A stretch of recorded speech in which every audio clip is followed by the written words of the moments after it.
პრაქტიკულად მხოლოდ ამ ორ ამოცანაზე ვარ კონცენტრირებული. ერთი მხრივ ჩვენ ვატარებთ რეგიონალურ კონფერენციებს, მომავალი შეხვედრა ჩვენ გვექნება გორში 25 იანვარს და ჩვენ ვაკეთებთ ჩვენი საპროგრამო დოკუმენტების პრეზენტაცია. ჩვენ ფისკალური და მონეტარული პოლიტიკა უკვე წარმოდგენილია, ჩვენ ვაგრძელებთ ეკონომიკაზეც და ბუნებრივია სხვა სექტორებზეც მუშაობას.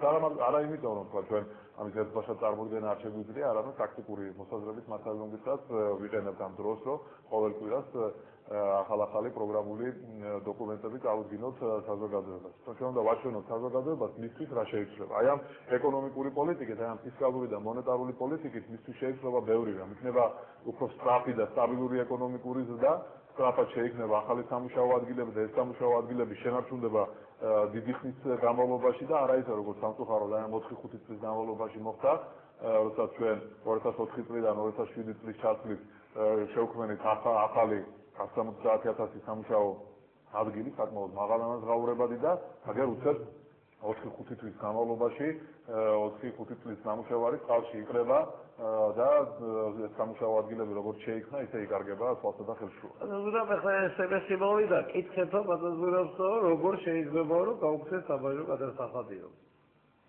საბაჟო გადასახადები ჩვენ დაგვჭა ახლა მხოლოდ ორ პროდუქციაზე, ორ ნაწილზე, ასე ვთქვათ, სოფლის მეურნეობის და სამშენებლო მასალები. ჩვენ ვფიქრობთ საბაჟო გადასახადის გაუქმებას, ეს მოხდება რეფორმის შედარებით მომდევნო ეტაპზე. რეფორმა უფრო მკაფიოდ ჩამოყალიბებულია, 4 წლიანია.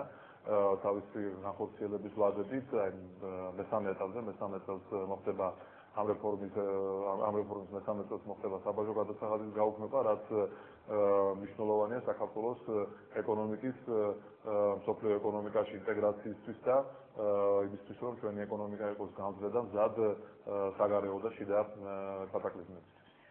არის ზურაბ ეს თუნდაც ის რომ გაუქმება მოგების გადასახადი, თქვენი იდეა არის ეს. ეს კარგი საქმე იქნება მეწარმეები. იქ სახაზი შეჩადებს საწარმოში. აი ეს ვიკვირდა მაინტერესებს, აი ამის კითხვას შეიძლება შეგეკითხებით. როდესაც პრემიერ-მინისტრი არის, დაგეცენებინათ ეს გაუქმდეს მოგების გადასახადი. ან ეხლა სააკაშვილი რომ ყოველ დღეს ხდება ხალხს. აი დაფიქრეთ ამას. მოგების გადასახადი კარგი ვქნა. არა, ჩვენ პირადად 20%-ით გავზრდით ჩვენს პროდუქციას, მოგების გადასახადი ჩვენ რო დავშვა. და პერიოდული მე აქვს ის ჩვენ უფრო კარგად არ გამყარავს ამ ხოლმე. არა, ნუ ბიუჯეტის ფული საჭიროა. ბიუჯეტის გადასახადების გადასახადი უნდა გაუქმდეს. ახლა რა ამ გეგმაზე. ნუ ჯერ ამ გეგმის დიდი ნაწილი არის გაგრძელება იმის, არასაც ჩვენ მუშაობდით 2004 წლიდან 2007 წლამდე, მათ შორის მაგალითად საშემოსავლო გადასახადის შემცირება და მაგრამ რა შეეხება ახლა მოგების გადასახადს, აი ამ ახალი იდეა.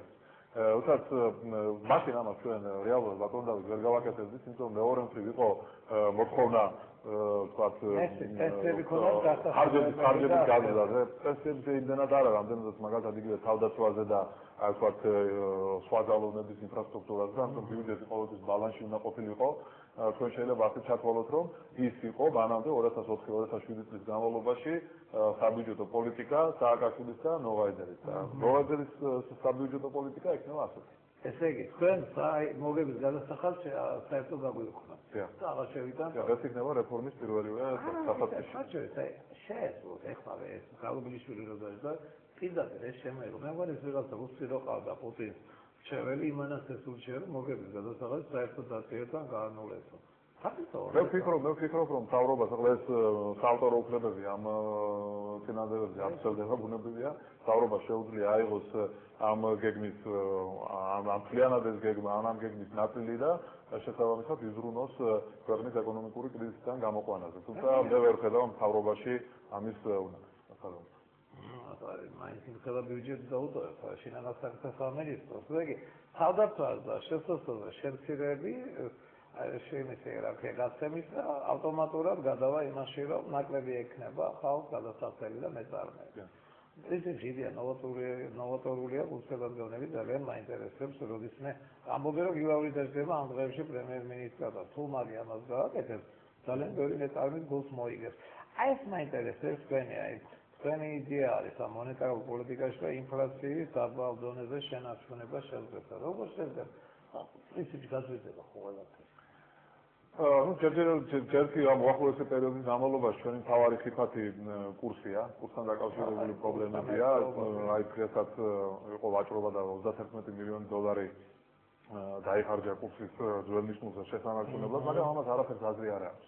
როცა ეს კურსის ცვლილება მხოლოდ შედეგია და არა მიზეზი. მიზეზი ის არის, რომ საქართველოში ინვესტიციები აღარ შემოდის, კაპიტალი საქართველოში აღარ შემოდის, შესაბამისად უფრო მეტი მოთხოვნაა დოლარზე, უფრო ნაკლები მოთხოვნაა ლარზე, ბალანსი დაერღვა და შესაბამისად ლარის კურსის გაუფასურება ეს მხოლოდ დროის საქმეა და ის ხელოვნურად შენარჩუნებას, კურსის ხელოვნურად შენარჩუნებას ჩემი აზრით არანაირი აზრი არ აქვს.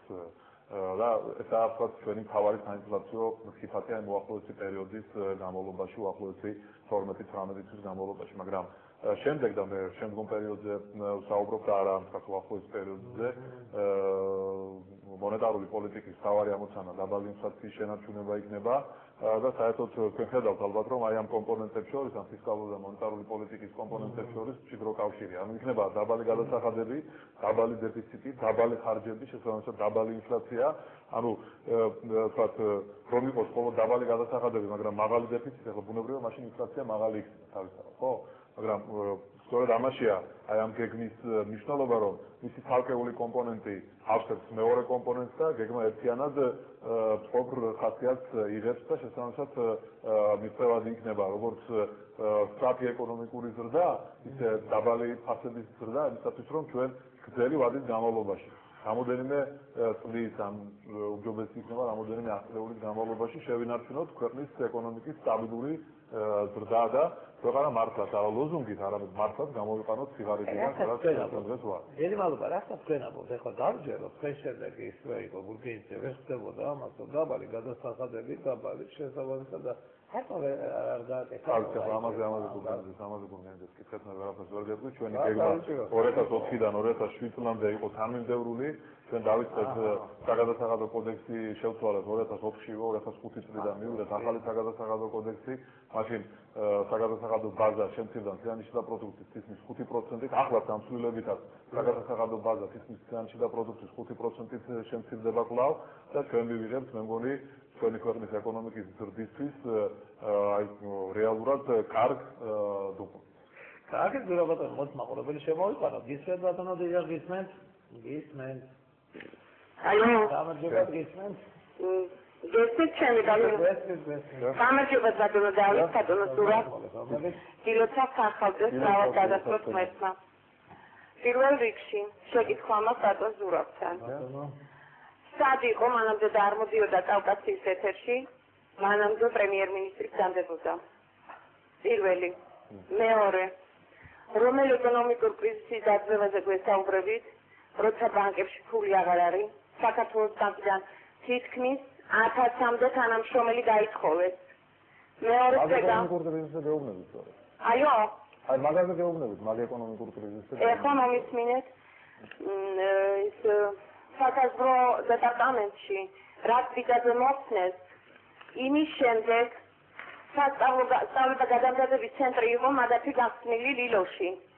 ლიკვიდაცია გაუკეთეს საერთოდ მთლიანად სასწავლებელს. საქართველოს საზღვარი აღარ უნდა და მესაზღვრე აღარ ჭირდება. ყველა დაითხოვეს, აბსოლუტურად დაიხურა და შავნაბადას ის ჩამოიყვანეს მან. არავინ აღარ არსებობს. პირადად ჩემი შვილი სახლში ზის ეხლა. იქნებ მიაქციოთ ყურადღება ამას. ეკონომიკური კრიზისია მარტო საუბარი. ბაზაზურად მოდი რეკლამის შემდგომ გავცემ პასუხი ონისერ ბატონო, დიდი მადლობა რომ ეს SMS-ი გამომიგზავნეთ. რეკლამაა ჩვენს ეთერში. ბაზაზურად კიდე ყავს მაყურებელი, ამის შეკითხვას ჩავწეროთ. გისმენთ, დიახ, ეთერში ხარ? დიახ. გისმენთ. ეთერში ხარ? ეთერში ხარ, გისმენთ ბატონო. გისმენთ. გისმენთ ბატონო.